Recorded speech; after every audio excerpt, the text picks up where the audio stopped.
വേണ്ട, ഈ കളരിക്കൽ ഡൊമിനിക്കോട് തായം പിടിച്ചാൽ തെയ്യം തുള്ളിക്കും ഞാൻ. ഒക്കെ ഞാൻ അറിയുന്നുണ്ടേ. ഊവേ, അപ്പനക്കറി ഇപ്പാന്ന് വിളിക്കല്ലേ. ഒക്ടോബർ എന്നൊരു മാസം ഉണ്ടെങ്കിൽ അതിൽ 30 എന്നൊരു ദിവസം ഉണ്ടെങ്കിൽ കൺസ്ട്രക്ഷൻ കംപ്ലീറ്റ് ആയിരിക്കണം. ഇല്ലേ 31-ാം തീയതി total destruction. Dominic presentation. Dominic അച്ചായ landed. How are you, my boys? Jijo, Dominic അച്ചായ വന്നിട്ടുണ്ട്. Behave yourself please. പറഞ്ഞാട്ടെ എന്നതായി കാര്യങ്ങള്? എത്ര എണ്ണം കംപ്ലീറ്റ് ആയി? 3. എന്റെ ഈശോയെ, അപ്പൊ ഇനി 5 എണ്ണോ? മക്കളെ, കളരിക്കൽ പിക്ചേഴ്സിന്റെ ആൽബം ആണേ ഇത്, അല്ലാതെ ഹോളിവുഡിലെ യൂണിവേഴ്സൽ പിക്ചേഴ്സിന്റെതല്ലേ. ബഡ്ജറ്റ് നോക്കണ്ടായോ? ബഡ്ജറ്റ് എന്നീ ക്വാളിറ്റിയിൽ കോംപ്രമൈസ് ഒന്നും വേണ്ട. ജിൽ ജില്ലെന്നാവണം ഓരോ സോങ്ങും. അതെ, സമയമെടുക്കും, അത് അച്ചായനറിയാം. ഓരോ സൃഷ്ടിക്കുമുണ്ടല്ലോ അതിന്റേതായ ഒരു duration. No problem, take your own time. Budget എന്നാ ബഡ്ജറ്റ്? പോകാൻ പറ. എവിടെ മൈ ഡിയർ ജിജോ? ഞാനിവിടെ ഉണ്ട് അച്ചായ. പൊന്നുമോൻ രാവിലെ മധ്യമേഖലയിലാണല്ലോ. എത്ര മണ്ഡലം കഴിഞ്ഞു? ഇല്ല ചായ, ഇന്നലെ രാത്രിയിലെ സംഗീത ലഹരിയാ. ഇത് എന്നാത്തിന്റെ ലഹരിയാണെന്ന് മനസ്സിലാക്കാനുള്ള പഴഞ്ചോറെ ഈ അച്ചായന്റെ ഹെഡ് ടോപ്പിലുണ്ട് കേട്ടോ. നമ്പർ വിട്ടേക്കടാ മോനെ. വന്നല്ലോ. ശ്രുതിയെ ഞാൻ ചോദിക്കാൻ തുടങ്ങിയതാ, മോക്ക് സുഖാന്നോ? തുടങ്ങി. ഇതേതല്ലാന്നോ? BSNL, എസ്കോട്ടൽ, എയർടെൽ, പിന്നെ നമ്മുടെ അംബാനിയുടെ ഈശോയെ, ഇതൊരു ഹിമാലയൻ കുരിശാന്നല്ലോ. ഇപ്പൊ എന്നതാ ചെയ്യുന്നേ?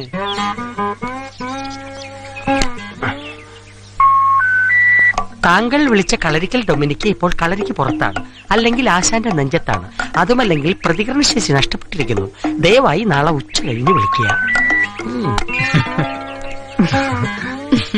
ചില സമയങ്ങളിൽ എല്ലാ എല്ലിനും ഒരെല്ല് കൂടുതലാ. പ്രതികരണശേഷി ഇല്ലാണ്ടിരുന്നോട്ടെ. നമുക്ക് നമ്മുടെ കാര്യം. ജിജോ, ഫിക്സ് ചെയ്ത ട്യൂണുകളൊക്കെ ഒന്ന് കേൾക്കണമല്ലോ. എന്റെ കോൺട്രിബ്യൂഷൻ വല്ലതും വേണമെന്ന് കാവാമല്ലോ. അതിനെന്താ, കേൾക്കാലോ. ഷൂട്ടിംഗ് അടുത്ത മാസം തുടങ്ങണം. ഒത്തു വന്നാ ചിലപ്പോ പാരീസിലെ കാസിനോകളും ഫാഷൻ സ്ട്രീറ്റുകളും ഒക്കെ ആവും നമ്മുടെ ലൊക്കേഷൻ. അച്ചായോ, ദുരുദ്ദേശമൊന്നുമില്ല. ഞാൻ പറഞ്ഞില്ലയോ, ക്വാളിറ്റി അത് കുറയ്ക്കണ്ടെന്ന് വെച്ചിട്ടാ. നിങ്ങൾക്ക് ഇപ്പൊ വേറെ എന്തെങ്കിലും ആവശ്യമുണ്ടോ? ഒരു ചേഞ്ച്. എന്തിനാ ചേഞ്ച് ആക്കുന്നേ? ചെക്ക് തന്നെ പിടിച്ചോ. എത്രയാ വേണ്ടേ? കാര്യങ്ങളൊക്കെ ഉഷാറായില്ലല്ലേ? ബാങ്കിൽ ചെല്ലുമ്പോ ബൗൺസ് ആവും, പറഞ്ഞേക്കാം. അയ്യോ അച്ഛാ, കാശിന്റെ കാര്യമല്ല. പിന്നെ എന്നതാ കാര്യം? ഇവിടുന്ന് ഒരു ചേഞ്ച്. ഇനിയുള്ള സോങ്സ് ഇവിടുന്ന് എങ്ങോട്ടെങ്കിലും ഒന്ന് മാറി ചെയ്താലോന്ന് ആലോചിക്കാം. ഇവിടെ ഇപ്പൊ എന്നതാ ഒരു കുഴപ്പം? മന്ത്രിക്കുന്ന തെങ്ങോല തലപ്പുകൾ, മനം മയക്കുന്ന മന്ദമാരുത്, കൊഞ്ചിക്കളിക്കുന്ന കായലോളങ്ങൾ, കളകൂജനം പൊഴിക്കുന്ന ആലിലെ കുരുവികൾ. കണ്ടില്ലേ? എനിക്ക് പോലും ഇവിടെ വന്നപ്പോ കവിത വരുവാ. അല്ലേ തന്നെ അടുത്ത മാസം അവസാനം വരെയുള്ള പേയ്മെന്റ് അഡ്വാൻസ് ആയിട്ട് കൊടുത്തു കഴിഞ്ഞതാ. ഇവിടെ നിന്ന് ഒരു ചേഞ്ച് വേണ്ട. ഇന്ന് നാളെ ഞാൻ നിങ്ങളോടൊപ്പാ. നമുക്കൊന്ന് അടിച്ച് പൊളിക്കണം. ആദ്യം ഒരു ബോട്ടിംഗ്, അതും ഹൈ സ്പീഡ് തന്നെ ആയിക്കോട്ടെ. എന്നാ പറയണോ? ബോട്ടിങ്ങിനൊന്നും ഞാനില്ല. കരയിൽ നിന്ന് അങ്ങോട്ട് നോക്കുമ്പോഴേ എനിക്ക് പേടിയാ. പിന്നെ എന്റെ നടുക്കൂടെ, അതും ഹൈ സ്പീഡില്. അതെന്നതാ, സ്വിമ്മിങ് അറിയത്തില്ലയോ? തീരെയില്ല, എന്നെ വിട്ടേക്ക്. എനിക്ക് സ്വിമ്മിങ് തീരെ അറിയത്തില്ല. പക്ഷെ നമ്മള് പോകുന്നത് ബോട്ടിങ്ങിനല്ലയോ, സ്വിമ്മിങ്ങിനല്ലോ. ഞാനില്ല അച്ചായ. എന്നാ വേണ്ട, ബോട്ടിംഗ് ക്യാൻസൽ. ഈറ്റിംഗ് ആയിക്കൂടെ? Only check, no cash.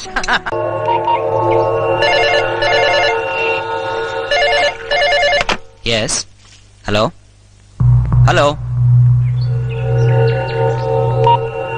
കൾച്ചറും മാനേഴ്സും ഇല്ല. വിളിച്ചിട്ട് മിണ്ടാതിരിക്കാ. ഇതുപോലെ പലപ്പോഴും ഉണ്ട്. ഞാനാ എടുത്തതെങ്കിൽ കേക്കായിരുന്നു. നല്ല ചില കമന്റ്സ്. ചിലപ്പോ രസം തോന്നും, ചിലപ്പോ ചെരുപ്പൂരി അടിക്കാനും.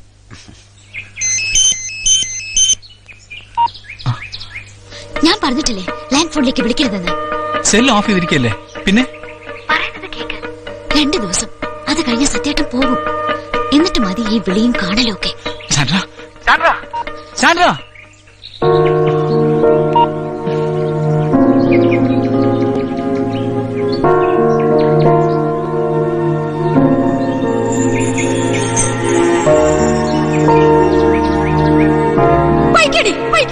എവിടെ വേണോ പോയിക്കോ. ഇത്രയൊക്കെ പറഞ്ഞിട്ട് നീ പോവാണല്ലേ? നിന്റെ അമ്മയാ പറയുന്നത്. നീ അനുഭവിക്കും. സൗദാമിനി, മതി, അവള് പോയിക്കോട്ടെ. ഇപ്പൊ ഈ ചെയ്യുന്നത് ശരിയാണെന്നൊക്കെ തോന്നുന്നുണ്ടെങ്കിൽ പോയിക്കോളൂ. പിന്നെ ദുഃഖിക്കാൻ ഇടവരരുത്.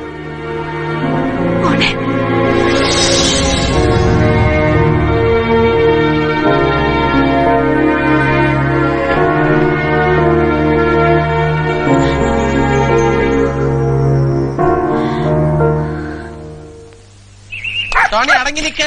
ഒരാഴ്ചയല്ലേ കുളിച്ചിട്ട് കഴുതക്കുട്ടി. എന്താ മിസ്റ്റർ സത്യനാഥില്ലേ? ഇല്ല, രാവിലെ പോയല്ലോ. എപ്പോ വരും? എപ്പോ വേണേലും വരാം. കാര്യം എന്താ? അയാളോട് പറയേണ്ട കാര്യം ഇയാളോട് പറഞ്ഞാ മതിയോ? അല്ല, ആരോട് എന്താ പറയാനുള്ളത്? മനോഹരം പൊയ്ക്കോളൂ. പറയാനുള്ളത് സത്യനാഥിനോട്. നിന്നെ കുറിച്ച്. എന്നെ കുറിച്ചോ അതോ ജിജോയെ കുറിച്ചോ അല്ലെങ്കിൽ ഞങ്ങളെ കുറിച്ചോ? ശ്രുതി, നീ ഇവിടെ വരുമെന്നും ഞങ്ങളെ കുറിച്ച് പറയുമെന്ന് എനിക്കറിയാമായിരുന്നു. അതുകൊണ്ട് ഞാൻ തന്നെ സത്യനാഥനോട് എല്ലാം പറഞ്ഞിട്ടുണ്ട്. നിന്നെ കുറിച്ച്. നീ എന്റെ അടുത്ത കൂട്ടുകാരിയാ, എന്റെ കൂടെ സംഗീതം പഠിച്ചവളാ.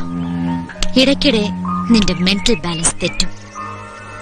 പിന്നെ എല്ലാവരെയും സംശയമാ, സ്വന്തം അച്ഛനെയും അമ്മയും പോലും. പിന്നെ നോർമൽ ആകുമ്പോ ചെയ്തതും പറഞ്ഞതും എന്തൊക്കെയായിരുന്നു എന്ന് നിനക്കറിയില്ല. അമ്മയെ സംശയിച്ച അച്ഛനോട്, അച്ഛനെ സംശയിച്ച അമ്മയോട്, അങ്ങനെ വട്ടുമൂത്ത് വീട്ടിൽ നിന്നിറങ്ങിയവളാ നീ എന്ന്. അല്ല, നിനക്ക് ശരിക്കും വട്ടില്ലേ എന്നൊരു സംശയം. നിന്റെ എല്ലാ സംശയവും മാറ്റാം. സത്യനാഥ് വന്നോട്ടെ. സത്യനാഥ് വന്നാൽ നീ പോവും ഈ വീട്ടിന്ന്. പഴയ ഹോംനെസിന്റെ യൂണിഫോം കളഞ്ഞിട്ടില്ലല്ലോ, അത് വേണ്ടിവരും നിനക്ക്. You are not a nurse, you are a curse.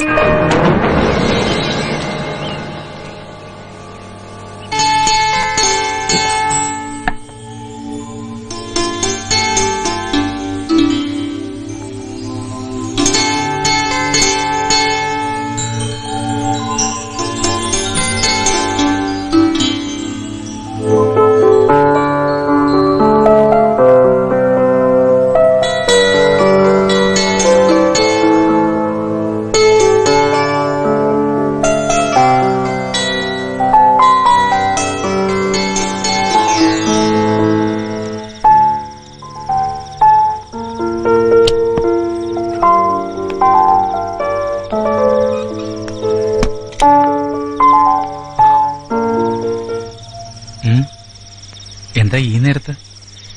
പകൽ മറ്റുള്ളവരുടെ മുന്നിൽ വെച്ച് വേണ്ടെന്ന് വെച്ചിട്ട് ഈ നേരത്ത്.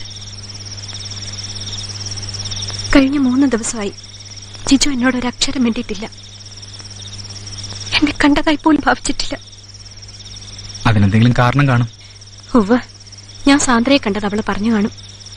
അതെ, സത്യാനനെ കണ്ടിരുന്നെങ്കിൽ നീ എന്തു പറയുമായിരുന്നു?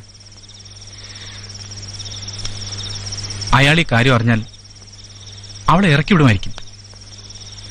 എനിക്കും അതാണ് ആവശ്യം.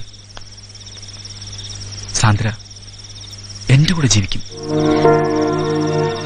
എന്റെ ജീവിതത്തെക്കുറിച്ച് ജിജുക്കൊന്നും പറയാനില്ലേ? എനിക്ക് ജിജു മാത്രമേ ഉള്ളൂ. എന്റെ മുഴുവൻ മനസ്സും സ്നേഹവും ഞാൻ ജിജോയ്ക്ക് തന്നിട്ടുണ്ട്. തരാത്തതായി ഒന്ന് മാത്രമേ ഉള്ളൂ, എന്റെ ശരീരം. ഇതാ, അതും എടുത്തോളൂ. ജിജോയ്ക്ക് അതാണ് ആവശ്യം. അതിനുവേണ്ടി ജിജോ ഇനി ഒരിക്കലും അവളുടെ അടുത്ത് പോകരുത്. ശ്രുതി, നീ കരുതുന്ന പോലെ ഞാനൊരു സെക്സ് ലൂണാറ്റിക് ആയിരുന്നെങ്കിൽ ഇതിനോടകം എത്രയോ തവണ നീ എന്നോടൊപ്പം കിടന്നേനെ. തെറ്റായൊരു വാക്കോ പ്രവൃത്തിയോ ഇന്നോളം എന്നിൽ നിന്നുണ്ടായിട്ടുണ്ടോ? ഞാനും സാന്ദ്രയും തമ്മിലുള്ള ബന്ധം വെറും സെക്സ് അല്ല. അത് നിനക്കെന്നല്ല, ആർക്കും മനസ്സിലാവില്ല.